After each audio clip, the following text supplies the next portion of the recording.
পটুয়াখালীর কলাপাড়ায় সামাজিক দায়বদ্ধতা ও জনকল্যাণমূলক কর্মকাণ্ডের ধারাবাহিকতায় বাংলাদেশ নৌবাহিনী পটুয়াখালী জেলার কলাপাড়া উপজেলার লালুয়া ইউনিয়নে বিনামূল্যে চিকিৎসা সেবা প্রদান করা হয়েছে। জাহিদ শিকদারের রিপোর্ট।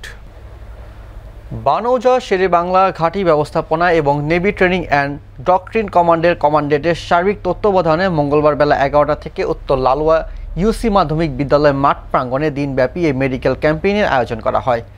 বাংলাদেশ নৌবাহিনীর অভিজ্ঞ ও দক্ষ চিকিৎসক দল এই ক্যাম্পেইনের লালুয়া ও আশেপাশে বিভিন্ন এলাকা থেকে আগত কয়েকশো নারী, পুরুষ ও শিশুকে বিনামূল্যে চিকিৎসা সেবা ও প্রয়োজনীয় ওষুধ সরবরাহ করেন।